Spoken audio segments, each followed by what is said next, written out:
एक कलेक्टर साहब छुट्टी पर अपने घर आए हुए थे। सादे कपड़ों में वे एक ऑटो रिक्शा में बैठकर कहीं जा रहे थे।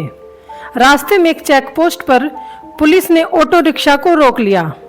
पुलिस कर्मियों ने ऑटो चालक से कागजात की मांग की और कमी निकालते हुए रिश्वत की मांग करने लगे।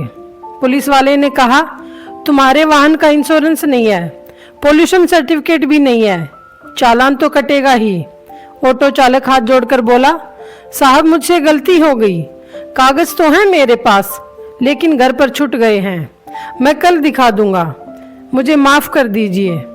पुलिसकर्मी ने सख्ती से कहा, नहीं, चालान तो कटेगा ही। अगर चालान नहीं कटवाना चाहते तो 1000 रुपये दे दो। कलेक्टर साहब चुपचाप पूरी घटना देख रहे थे। ऑटो रिक्शा वाला विनम्रता से कहता है, साहब अभी तो मैं घर से निकला हूँ, दिन की शुरुआत ही हुई है, मेरे पास पैसे नहीं हैं, अभी तक मैंने 1 रुपया भी नहीं कमाया है, मैं आपको कहाँ से दूँ पैसे। पुलिसकर्मी तंज कसते हुए जवाब देता है, कल तो कमाया होगा, वो पैसे कहाँ गए, उन्हीं पैसों में से दे दो। ऑटो वाला कहता है, साहब वो पैसे तो कल ही खर्च हो गए, मेरे पास सच में पैसे नहीं हैं, आप मुझे माफ़ कर दीजिए, आगे से ऐसी गलती कभी नहीं करूँगा, मैं हमेशा अपने कागज साथ रखूँगा। इस पूरी बातचीत के दौरान कलेक्टर साहब जो ऑटो के पीछे बैठे थे चुपचाप सब कुछ देख और सुन रहे थे। जब पुलिसकर्मी ऑटो वाले पर रोब डालने और डराने की कोशिश करने लगा और उसे उल्टा सीधा बोलने लगा तो कलेक्टर साहब को गुस्सा आता है और कलेक्टर साहब पुलिस वाले से कहते हैं, तुम्हारी ड्यूटी यहाँ पर किसने लगाई है और तुम्हें चालान काटने का अधिकार किसने दिया? यह कोई तरीका है किसी से बात करने का? दोस्तों, जो पुलिस वाला है वो समझ ही नहीं पाता कि ऑटो में बैठा हुआ व्यक्ति कौन है, क्योंकि कलेक्टर साहब नॉर्मल कपड़ों में थे और वे अपने दोस्त से मिलने के लिए घर से निकले थे। पुलिस वाले को लगा कि यह कोई आम आदमी है जो उनसे इस तरह के सवाल जवाब कर रहा है। पुलिस वाला कलेक्टर साहब को गाली देने लगा, उल्टा सीधा बोलने लगा और उनका कॉलर पकड़कर ऑटो से बाहर निकाला और उनको एक थप्पड़ मार दिया। लेकिन उसके बाद जो पुलिस वाले के साथ हुआ वह आप सोच भी नहीं सकते। जब आपको पता चलेगा तो आपके पैरों तले से ज़मीन खिसक जाएगी। दोस्तों, वह पुलिस वाला कलेक्टर साहब और ऑटो वाले को गिरफ्तार करके अपने साथ थाने ले जाता है, लेकिन फिर भी कलेक्टर साहब अपनी पहचान नहीं बताते। लेकिन उस रात ऐसा क्या हुआ कि पूरे थाने में हंगामा मच गया। दोस्तों, यह घटना बेहद दिलचस्प है। आइए इस वीडियो के माध्यम से पूरी सच्चाई जानते हैं। लेकिन दोस्तों, वीडियो में आगे बढ़ने से पहले एक छोटी सी रिक्वेस्ट है। अगर आप हमारे चैनल पर पहली बार आए हैं तो चैनल को सब्सक्राइब ज़रूर करें और वीडियो को लाइक करें, जिससे हमारा हौसला बढ़ेगा और हम आपको और भी ज़्यादा अच्छी कहानियाँ आपके लिए लेके आते रहेंगे। दोस्तों, यह सच्ची घटना हरियाणा के एक छोटे से गांव की है। जो कलेक्टर साहब थे उनका नाम है अभय प्रताप। अभय प्रताप अपने माता पिता के इकलौते बेटे थे। उनकी लाइफ बचपन से ही संघर्षों से भरी रही। आज से 10 साल पहले उनकी हालत बिल्कुल अलग थी। उस समय साहब अपने पिताजी के साथ सब्जी मंडी में सब्जी बेचने जाया करते थे। कड़ी मेहनत के बाद भी वे बहुत ही कम पैसे कमा पाते थे। उन्हीं पैसों से वे अपने घर का काम चलाते थे। लेकिन अभय साहब के सपने बड़े थे। वे अपने जीवन में एक बड़ा मुकाम हासिल करना चाहते थे। उन्होंने एक दिन फैसला लिया कि वे आगे की पढ़ाई के लिए दिल्ली जाएंगे। उन्होंने अपने पिता को बताया कि मैं यूपीएससी की तैयारी के लिए दिल्ली जाना चाहता हूँ, तो पिताजी ने भी हाँ कर दी। अब वे दिल्ली चले गए और उन्होंने यूपीएससी की तैयारी शुरू कर दी। उन्होंने अगले 5 साल तक दिन रात मेहनत की, पूरी लगन से पढ़ाई की और आखिरकार एक दिन उनकी मेहनत रंग लाई और वे एक कलेक्टर बन गए। जब उनके माता पिता को यह पता चला कि उनका बेटा एक कलेक्टर बन गया है तो उनकी खुशी का ठिकाना नहीं रहा। अभय प्रताप भी इस खुशी को बांटने के लिए अपने माता पिता के पास गांव आने की सोचते हैं। उनके माता पिता ने उनके लिए कई मन्नतें मांगी थी, इसलिए अभय ने सोचा कि ट्रेनिंग से पहले वह घर जाकर अपने माता पिता से मिले और उनके साथ पूजा पाठ करवाएं, ताकि उनकी मन्नतें पूरी हो सके और सब कुछ सही तरीके से आगे बढ़े। जब से कलेक्टर साहब ने यूपीएससी की तैयारी के लिए अपना गांव छोड़ा था, तब से वह कभी घर नहीं आए थे। इस बार जब वह घर आते हैं तो पूरे गांव में खुशी का माहौल हो जाता है। अब वह घर आ जाते हैं और 3-4 दिन अपने माता पिता के साथ रहकर उनकी सेवा करते हैं।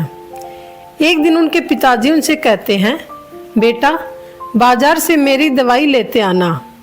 वे कहते हैं, ठीक है पिताजी, मैं शाम को बाजार जाऊंगा और दवाई लेते आऊंगा।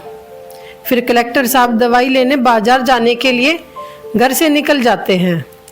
उनके पास अपने खुद की गाड़ी नहीं थी, क्योंकि उनकी नई नई ज्वाइनिंग हुई थी, इसलिए वे घर से पैदल ही निकल जाते हैं।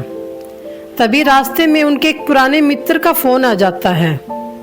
कलेक्टर साहब अपने दोस्त से मिलने की इच्छा जाहिर करते हैं। उनका दोस्त कहता है, ठीक है, तुम मेरे घर आ जाओ, यहीं बैठकर बात करेंगे। कलेक्टर साहब पैदल चल ही रहे थे, तभी उन्हें एक ऑटो रिक्शा वाला दिख जाता है। वह ऑटो में बैठ जाते हैं और गांव से शहर की ओर जाने लगते हैं। उसमें कलेक्टर साहब सिविल ड्रेस में थे। उन्होंने नॉर्मल कपड़े और सिंपल सी चप्पल पहन रखी थी, क्योंकि वो तो बस बाजार से दवाई लेने के लिए निकले थे।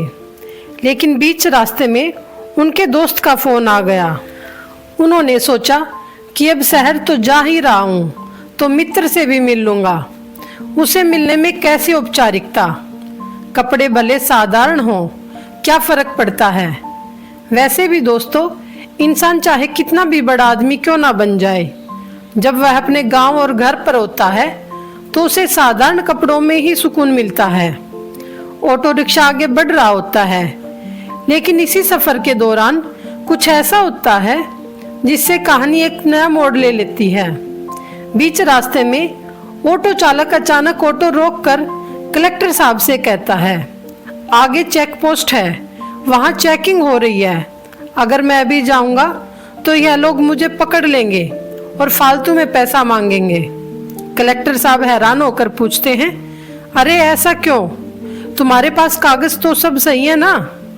ऑटो वाला कहता है, हाँ भैया, मेरे पास कागज तो पूरे हैं, लेकिन फिर भी ये लोग बिना वजह चालान काट देते हैं और कोई ना कोई कमी निकाल देते हैं और जबरन पैसे ले लेते हैं।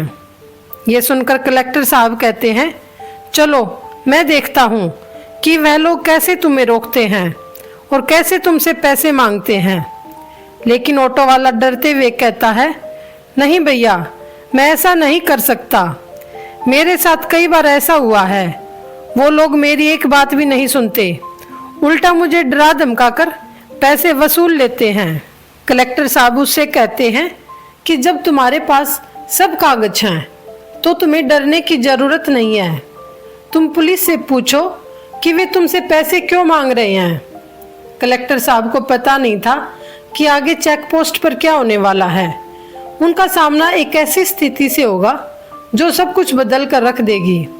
अब ऑटो वाला थोड़ा झिझकते हुए कहता है, साहब, मैं कल ऑटो की सफाई कर रहा था, तो उसी दौरान मैंने कागज बाहर निकाले थे, वे गलती से घर पर ही छूट गए हैं। अब मैं आगे जाऊंगा तो वो मुझसे कागज मांगेंगे और फिर मेरा चालान काट देंगे, इसलिए मैं आगे नहीं जाना चाहता। कलेक्टर साहब के बार बार कहने पर ऑटो वाला आगे बढ़ जाता है। तभी वहां 2-3 पुलिस वाले खड़े थे और ऑटो रुकवा लेते हैं। तभी उनके पास एक पुलिस वाला आता है और कहता है, कागज दिखाओ। ऑटो वाला सच सच बता देता है कि सर, कागज तो हैं, लेकिन गलती से घर पर छूट गए। मैं रोज यहीं से जाता हूँ और आपको मैंने कई बार कागज दिखाए भी हैं। मुझे माफ़ कर दीजिए सर, मैं कल कागज दिखा दूंगा। लेकिन पुलिस वाला उसकी एक भी नहीं सुनता और अपने फ़ोन में कुछ चेक करने के बाद कहता है, तुम्हारी गाड़ी का इंश्योरेंस भी नहीं है, पॉल्यूशन भी नहीं है, तुम्हें तो चालान भरना ही पड़ेगा। ऑटो वाले के बार बार कहने पर भी पुलिस वाला नहीं मानता और कहता है, अगर चालान नहीं कटवाना चाहते तो 1000 रुपये दो। ऑटो वाला कहता है कि पैसे किस बात के। अब पुलिस वाले को बहुत गुस्सा आ जाता है और वह उसे 2-4 थप्पड़ लगा देता है और गाली गलौज भी करने लगता है। तभी कलेक्टर साहब ऑटो से नीचे उतरते हैं और पुलिस वाले से पूछते हैं, भाई एक बात बताओ, तुम्हारी ड्यूटी यहाँ पर किसने लगाई है और तुम्हें चालान काटने का अधिकार किसने दिया? क्योंकि चालान काटने का अधिकार तो सिर्फ ट्रैफिक पुलिस को ही होता है।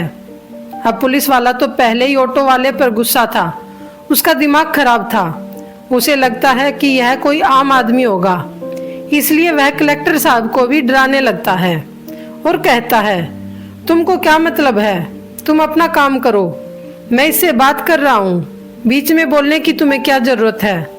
तब कलेक्टर साहब कहते हैं, अगर तुम्हें वर्दी मिल गई है तो तुम जो चाहोगे वह करोगे, जिसको मारने का मन करेगा उसे मार दोगे, जिसे पैसा वसूलने का मन करेगा उससे वसूल लोगे। यह सब सुनकर पुलिस वाले को और भी ज़्यादा गुस्सा आता है और वो उन दोनों को गिरफ्तार करके थाने ले जाने लगता है। अब ये कलेक्टर साहब चुप रहते हैं और कहते हैं, ठीक है चलो मैं भी देखता हूँ, वहाँ तुम मुझे कैसे समझाओगे। अब वो पुलिस वाला उन्हें पुलिस स्टेशन ले जाता है, लेकिन जैसे ही कलेक्टर साहब पुलिस स्टेशन पहुँचते हैं, एक सिपाही उन्हें पहचान लेता है और तुरंत उनके पास आकर उन्हें सैल्यूट करता है और कलेक्टर साहब से कहता है, साहब आप यहाँ पर कैसे आ गए और यह इनके साथ आप क्या कर रहे हैं? तब कलेक्टर साहब मुस्कुराते हुए कहते हैं, अरे कोई बात नहीं, बस थोड़ी सी गलतफहमी हो गई थी। सिपाही फिर चुप हो जाता है और साइड में खड़ा हो जाता है। उसे कुछ समझ नहीं आ रहा था, लेकिन थोड़ी ही देर में सारी गलतफहमी दूर हो गई।